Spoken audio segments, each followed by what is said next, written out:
Olá, trilheiros! Tudo bem com vocês? Como andam os estudos?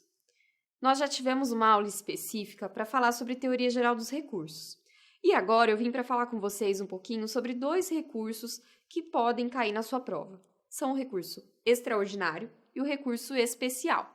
Os dois, eles são um pouquinho diferentes dos outros recursos, porque a gente tem que imaginar que eles não vão para um simples tribunal. Eles vão lá para o STF ou para o STJ. Então, a gente tem que ter um pouquinho de atenção com eles. Nessa aula, eu vou falar com vocês sobre o que são esses recursos, quando eles são cabíveis e qual vai ser o momento processual em que a gente vai poder usar deles. Então, vamos lá. Eles são recursos, né? Assim como eu disse lá na aula de Teoria Geral dos Recursos, este é o meio para se provocar um reexame de uma decisão que foi proferida. Então, a gente vai estar buscando uma reanálise por um outro juiz, né? Para que haja um outro olho sobre aquela mesma questão que já foi discutida antes. Então, a gente quer esclarecer, quer reformar, quer anular uma decisão que já aconteceu. E, via de regra, quem vai reanalisar é outra pessoa, mas existem exceções, por exemplo, o caso dos embargos de declaração, em que vai ser o mesmo juiz que vai reanalisar aquela decisão para suprir aquela obscuridade, enfim, que ele deixou dentro da decisão dele. Qual é o momento processual? Sempre que a gente fizer um recurso, ele vai ser depois de uma decisão judicial. Essa decisão pode ser uma decisão interlocutória, pode ser uma sentença ou pode ser um acórdão. Aqui nesse caso, pessoal, a gente vai ter que analisar eventualmente se houve o preenchimento de todos os requisitos. O momento em si não fiquem tão focados, mas não foi um acórdão. Prestem mais atenção nos outros requisitos, tá?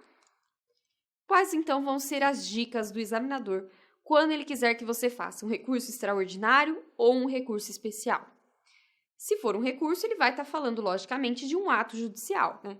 Então, ele vai ter que te demonstrar que o seu cliente não só teve o problema, assim como ele faz em todos os casos, mas que o seu cliente já fez alguma coisa, já entrou com uma ação, já teve uma decisão do juiz. E aí, a gente vai ter que impugnar essa decisão. Então, aqui, dicas gerais sobre os recursos. Ainda não entrei especificamente na questão do recurso extraordinário e especial, tá? Só para a gente relembrar. E esses atos vão poder ser, aqui nesse caso, sentenças ou acórdãos. O prazo, pessoal, 15 dias, sempre. Neste caso aqui desses dois recursos, não teremos exceções. E para trazer para vocês um conceito básico do recurso extraordinário e especial, para na próxima aula a gente entrar detalhadamente em cada uma das suas hipóteses, eu trouxe aqui uma ideia. Recurso extraordinário, geralmente, não se prendam muito nessa definição, é só para vocês já irem visualizando, mas geralmente vai ser cabível de uma decisão que violar a Constituição Federal, seja por entender que um determinado artigo dela não deveria ser aplicado, por entender que uma lei deveria ser aplicada embora ela contradiga a Constituição, esse tipo de hipótese. Já o recurso especial, que vai lá para o STJ, ele vai ser aplicado geralmente, não é sempre, quando a gente estiver diante de uma violação a uma lei federal. Por exemplo, foi aplicada uma lei municipal, embora ela contraria a lei federal. Então, hipóteses desse tipo, a gente vai ver todas elas.